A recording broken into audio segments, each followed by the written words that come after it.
Good morning everyone. अब देखिए new chapter शुरू करने वाले हैं जो कि नवोदय विद्यालय का प्रिपरेशन है, एंट्रेंस एग्जाम के लिए जो प्रिपरेशन होता है उसमें जो चैप्टर है संख्या एवं संख्या पद्धति। तो चलिए इसका पहले इंट्रोडक्शन हम लोग करते हैं। देखिए संख्या एवं संख्या पद्धति कहने का मतलब है कि नंबर संख्या के बारे में जानेंगे और संख्या का सिस्टम के बारे में जानेंगे, वो कैसे काम करता है। अब इसके लिए सबसे पहले एक प्राकृत संख्या, क्या है प्राकृत संख्या, और संख्या जो बनता है वो किससे बनता है, डिजिट से, अंक से। देखिए प्राकृत संख्या, देखिए प्राकृत संख्या, प्राकृत संख्या क्या है ये देखते हैं थोड़ा। प्राकृत संख्या जिन संख्याओं का प्रयोग वस्तु को गिनने के लिए किया जाता है उन्हें प्राकृत संख्या कहते हैं। जिन संख्याओं का प्रयोग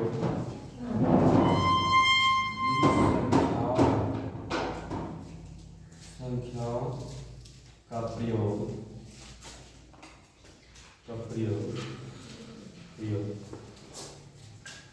वस्तु को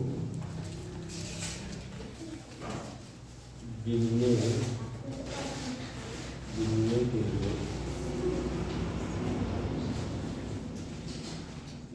लिए किया जाता है, गिनने के लिए किया जाता है उस संख्या को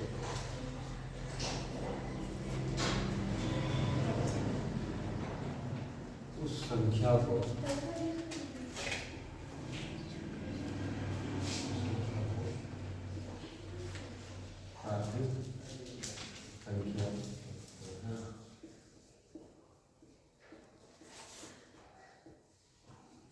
जिन संख्याओं का प्रयोग वस्तु को गिनने के लिए किया जाता है उस संख्या को प्राकृत संख्या कहते हैं। जैसे इसको इंग्लिश में आप लोग नेचुरल नंबर भी बोलते हैं। देखिए एग्जांपल, जैसे 1 2 3 4।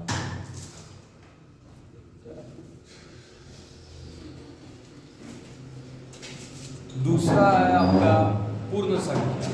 क्या है पूर्ण संख्या?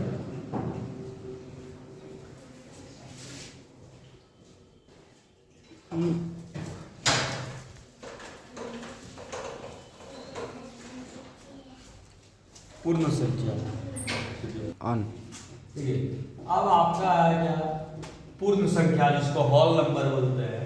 प्राकृत संख्या के समूह में जीरो को शामिल करने के बाद पूर्ण संख्या का समूह बन जाता है। जैसे 0 1 2 3 4। देखिए प्राकृत संख्या में 1 2 3 4 डैश डैश etc था, लेकिन पूर्ण संख्या में वैल्यू 0 को शामिल कर दिया जिससे कि ये होल नंबर बन चुका है। ठीक है, हो गया।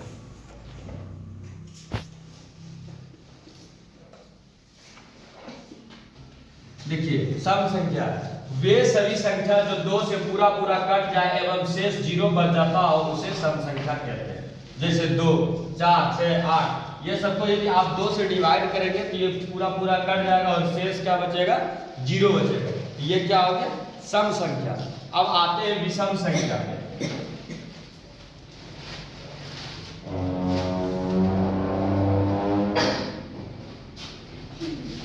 विषम संख्या वे सभी संख्या जो 2 से पूरा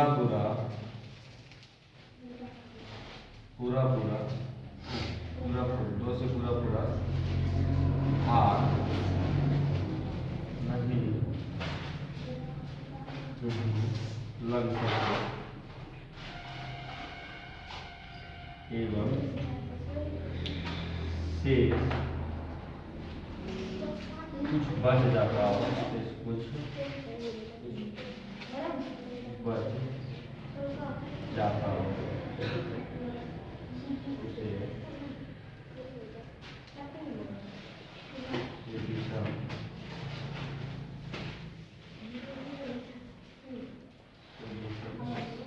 संख्या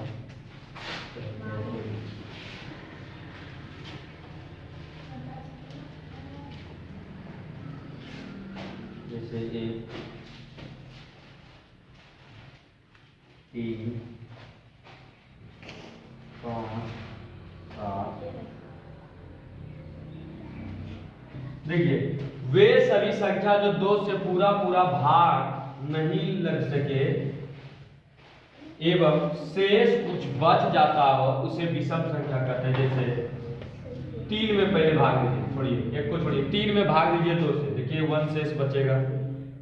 5 में दीजिएगा तो 1 शेष बचेगा। 7 में दीजिएगा तो 1 शेष बचेगा। 19 में दीजिएगा तो इसमें भी 1 शेष बचेगा।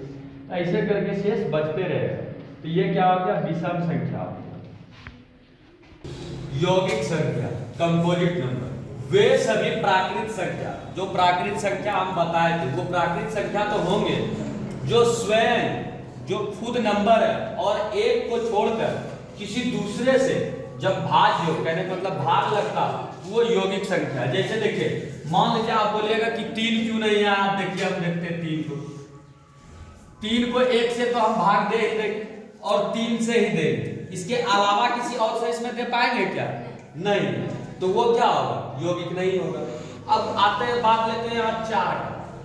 देखिए 4 1 से तो भाग लगेगा, 2 से भी लगेगा, 4 से भी लगेगा। अब देखिए यहाँ पे इसका 2 ही हो रहा है, इसका गुणनखंड 3 वो है। दूसरा नंबर की स्वयं 1 से तो लग ही रहा और स्वयं से भी लग रहा, साथ में दूसरे नंबर से भी लग रहा है, इसलिए ये यौगिक है। कहने का मतलब अपने से कटे, 1 से कटे और साथ में अपना दोस्त लोग जो बीच में आता है उससे भी कटे, कहने का मतलब ये है। अब जैसे देखिए मान लीजिए 2 किससे किससे कटेगा? 1 से कटेगा और 2 स्वयं से कटेगा, लेकिन नहीं हम 10 लेते हैं। ये 1 से कटेगा, 2 से कटेगा, 5 से कटेगा, 10 से कटेगा। तो एक और देखिए स्वयं और 1 को छोड़कर इसको और इसको छोड़ दीजिए, ये 2 नंबर से कट रहा है ना, तो ये एक यौगिक संख्या है। ठीक है, तो आपको इस तरह नवोदय के प्रिपरेशन में कभी दे सकता है, वहां नवोदय के एंट्रेंस एग्जाम में क्वेश्चन कि आप यौगिक संख्या को पहचाने, जिसमें आपको दे देगा 2 3 5 10। अब आप यौगिक संख्या को पहचानिए, कौन है यौगिक संख्या? तो यौगिक संख्या हमारा कौन है? 10। तो ऐसा सब क्वेश्चन आपको दे सकता है क्या? पूर्णांक संख्या, पूर्णांक संख्या में देखिए क्या है डिफिनेशन? संख्या का ऐसा समुच्चय या ऐसा समूह जिसमें धनात्मक संख्या एवं ऋणात्मक, मतलब पॉजिटिव नंबर एवं निगेटिव नंबर दोनों क्या हो? सम्मिलित हो, उसे पूर्णांक संख्या कहते हैं। देखिए सम्मिलित है ना, ये देखिए -5 -4 -3 -2 -1, उसके बाद फिर 0, फिर 1 2 3 4। ये सबसे पहले क्या है? इंक्रीजिंग ऑर्डर में लिखा हुआ है, जिसको असेंडिंग ऑर्डर बोलते हैं आप लोग, ये। और देखिए पूर्णांक है ना, -5 भी एक पूर्णांक है, -4 भी पूर्णांक है। ठीक है, तो ये एक समुच्चय, एक समूह है जिसमें कि धनात्मक संख्या ऋणात्मक संख्या दोनों है। तो ऐसे समूह को हम लोग क्या बोलते हैं? पूर्णांक संख्या। एक अंकों की सबसे बड़ी संख्या क्या है? 9, क्योंकि देखिए एक अंक में सबसे लास्ट में कौन आता है? 9। उसके बाद 10 शुरू हो जाता है, जो कि वो 2 अंक की संख्या है। तो 2 अंक की सबसे छोटी संख्या क्या है? जो 10, जो सबसे 2 अंक की सबसे छोटी संख्या 10 है, जो कि यही से 2 अंक का संख्या स्टार्ट होता है 10। 2 अंक की सबसे बड़ी संख्या क्या है? वो 99 है। 2 अंक की सबसे बड़ी संख्या एवं 2 अंक की सबसे छोटी संख्या का अंतर क्या है?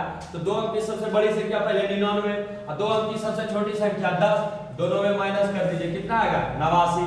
देखिए हालांकि आप लोग को बोलता है कि नवोदय की तैयारी में ऐसा क्वेश्चन पूछता नहीं, ऐसा क्वेश्चन नहीं पूछता। क्वेश्चन कैसा पूछता है ये थोड़ा देखिएगा।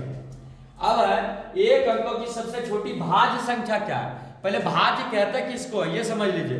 भाज्य कहते हैं वैसे, भाज्य संख्या वैसे संख्या को कहते हैं जिसमें एक से, खुद से एवं और किसी भी संख्या से जब भाग लग जाए उसको भाज्य संख्या बोलते। जैसे भी मान लीजिए 4 है, 4 में पहले 1 से लगा और खुद ये 4 से भी भाग खा जाएगा, लेकिन इसमें 2 से भी भाग लग रहा है ना, तो ये हो गया भाज्य संख्या। दूसरा एग्जांपल जैसे 6, इसमें 1 से लगा भाग, 2 से भी लगा, 3 से भी लगा और 6 से भी लग गया, तो ये भी क्या हो गया? एक भाज्य संख्या हो गया।